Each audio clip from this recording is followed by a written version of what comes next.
You are Locked On Ole Miss, your daily podcast on the Ole Miss Rebels. Part of the Locked On Podcast Network, your team every day.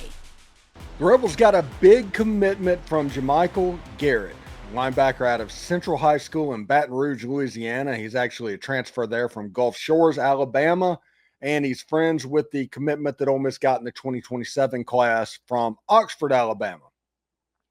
There's a whole lot of Deep South kind of going together, but this is a really good player, everybody. JaMichael Garrett from Central High School in Louisiana. He's a 3-star on Rivals. I don't know why, but he is.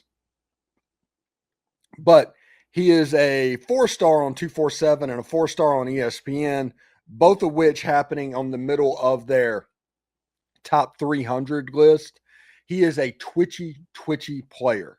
He is somebody that at the end of the day, you won't play in linebacker. Now, I think what happens and why Rivals has him so small, he's listed at 6 foot 195 right now. Now, you don't know if a player is going to grow. You don't know what they're going to be able to take, but the odds are he's going to be able to put on some weight and he's going to join Ant Davis and those guys playing linebacker for Ole Miss. Listen, he is really good and really exciting to see what goes on, honestly. In the first play of his highlight, he takes a pass with one hand, picks it off about 7-yard line on his own 7, picks it off, runs it back for a touchdown through the middle of the field, just kind of swerves in and out. It was a typical high school player where you have one of those interceptions that happen when somebody's so much better of an athlete than everybody else on the field. It was absolutely amazing. A super twitchy player. He's somebody that you can line up and move him around. You mix him with Ant Davis, and all of a sudden you have somebody at the linebacker position. And Pete Golding, you know, we talk about it, but TJ Daugherty, pretty good at linebacker. He created the fumble at the end of the game, basically the winning play. Got picked on a little bit in zone coverage, but that happens from time to time. And Arkansas was able to carve up the Ole Miss defense, but Daugherty kept fighting. And he's somebody that was relatively a small guy that has grown and grown and grown into a role.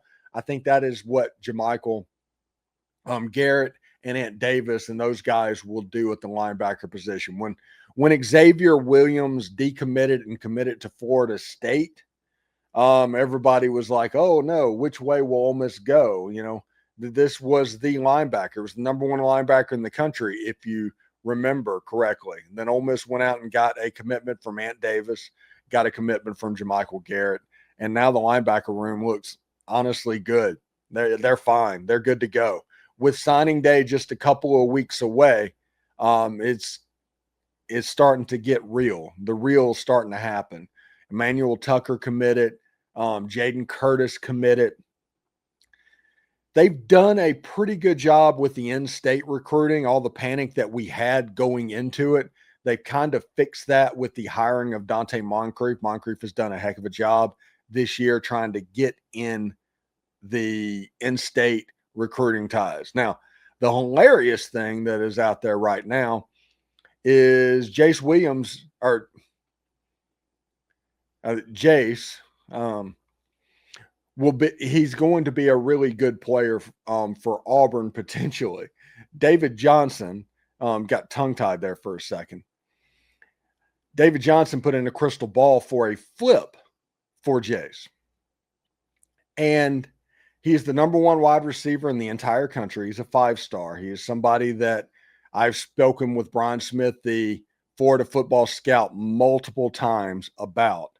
And he is somebody that could be very, very, very influential for what's going on. So we'll see exactly how that goes and what it looks like. We know that he is a really good player at wide receiver. We know that if he flips over, all of a sudden the in-state recruiting hall looks completely different than it did before. So we'll see how it goes, essentially.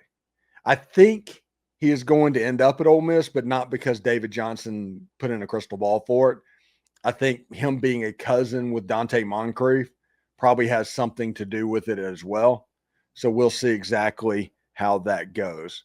You know, you just get tongue-tied, you have a couple of brain surgeries, and you forget names. They just disappear from time to time. So we'll see exactly what happens. I want to apologize to the kid for that, but we'll see exactly what happens and where Ole Miss sits. But they're doing a lot better when it comes to high school recruiting than they were just 2 months ago, if we're going to be honest about it. Thank you for making the Locked On Ole Miss podcast your go-to source for Ole Miss sports. We pride ourselves on offering the most comprehensive perspectives, which is why we're the front door of Ole Miss. If you don't believe me, Google Ole Miss podcast and see how many times this podcast comes up. Don't forget to subscribe, like, and comment. It helps the show and it's completely free. Your support means the world to us. Loomers are the absolute best. Also, in another big moment for Locked On, college football fans, Locked On and Fire TV are presenting College Football Kickoff, your ultimate college football weekly preview. Drake Toll of Locked On Big 12 leads the conversation alongside two-time AP Coach of the Year, Gary Patterson, and former college star Jesse Holley, along with Locked On's local panel of experts. A college football preview only Locked On can do. Catch College Football Kickoff every Thursday throughout the season, only on Fire TV. Howdy toddy, everybody, and we'll see you tomorrow. Remember, analytics are just the old English word that means bad football. We'll see you later.